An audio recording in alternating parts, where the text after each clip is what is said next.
Mr. Sanjay Nirupam of the Shiv Sena, the Shinde faction is joining us on the broadcast. Mr. Nirupam, thank you for speaking with us. I hope you can hear me, sir. Yeah, I can hear you. All right, sir. So the big question, the elephant in the room, that most of the polls, exit polls, are predicting a brute majority for the NDA. Your first reaction, sir? ये होना था इसलिए कि पूरे देश में prime minister Narendra Modi को तीसरी बार प्रधानमंत्री बनाने का एक अंडर करंट चल रहा था। बार बार जो अपोजिशन के लोग ये कहने में लगे हुए थे कि there is no Modi wave, दरअसल वो मोदी वेव था जो किसी को दिख नहीं रहा था।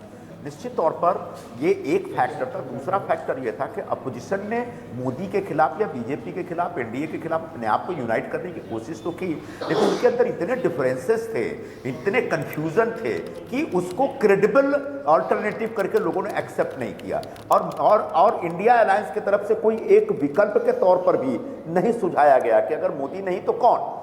भाई कभी यहाँ उद्धव ठाकरे को भी प्रधानमंत्री बना करके लोग प्रेजेंट करने लगे।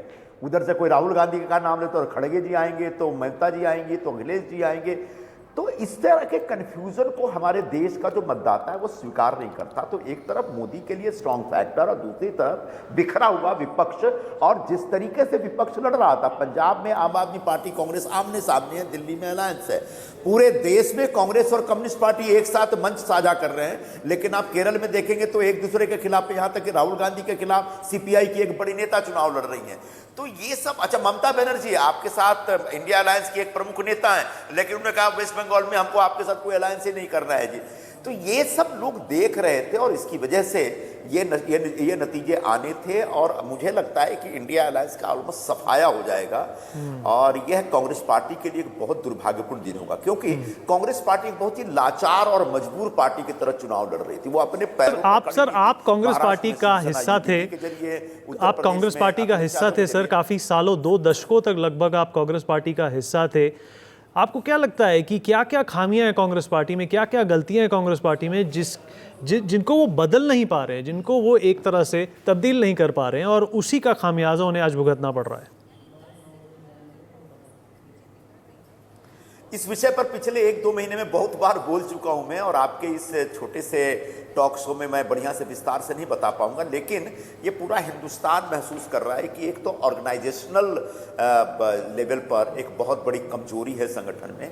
आइडियोलॉजिकली कांग्रेस पार्टी पूरी तरीके से डिस्कनेक्ट हो गई है। उसका कोई जो संपर्क होना चाहिए जन सामान्य से, आज के जनमानस में क्या है और उसको कैसे एड्रेस किया जाए और उसके साथ कैसे जुड़ करके आगे बढ़ा जाए, यह सोच और समझ अब कांग्रेस पार्टी के नेतृत्व में नहीं है। और जो लोग दिल्ली में बैठ करके कांग्रेस पार्टी चला रहे हैं वो इतने गुमान में हैं, इतने अहंकार में हैं, और जिस तरीके से कार्यकर्ताओं और नेताओं के बीच एक संवादहीनता की स्थिति है, जिस प्रकार से कम्युनिकेशन गैप है, वो इतना विराट और विशाल है कि कांग्रेस पार्टी लगातार सिकुड़ती चली जा रही है पूरे राष्ट्रीय मानचित्र पर अगर देखें तो। इसलिए चुनाव दर चुनाव वो हार रहे हैं। इसलिए चुनाव से पहले से मैं कह रहा हूं कि कांग्रेस पार्टी को भारी नुकसान होने वाला है।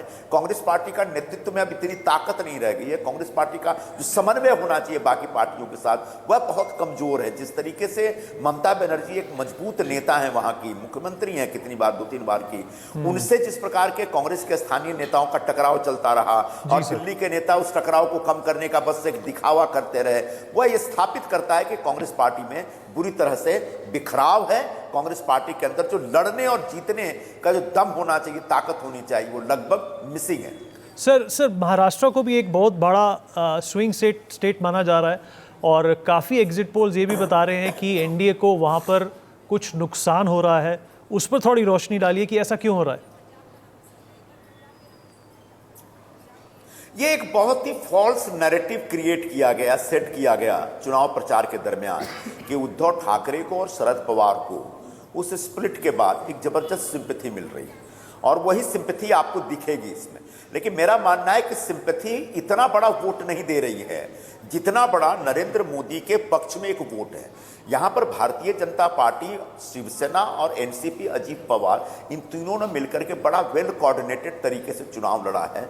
और मेरा ऐसा विश्वास है कि एक तो बीजेपी का वोट जबरदस्त तरीके से निकला, दूसरा प्रधानमंत्री नरेंद्र मोदी को तीसरी बार प्रधानमंत्री बनाने के लिए जो शिवसेना का जो वोट था और जो एनसीपी का वोट था वो भी पूरी ताकत से निकला है बाहर। तो ऐसे में इतना बड़ा वोट बैंक जब बाहर निकला है तो पिछली बार की तुलना में एनडीए को बहुत बड़ा नुकसान होगा, मेरा ऐसा नहीं मानना है। शायद कुछ सीटें आगे पीछे हो सकती हैं, लेकिन बहुत एक अप्रत्याशित किस्म का नुकसान हो जाएगा एनडीए को, मेरा अभी तक ऐसा मानना नहीं है। हालांकि एग्जिट पोल कुछ और बता रहे हैं, 4 तारीख तक इंतजार किया जाए। संजय निरुपम जी, हमसे बातचीत करने के लिए, अपना समय देने के लिए आपका बहुत बहुत धन्यवाद।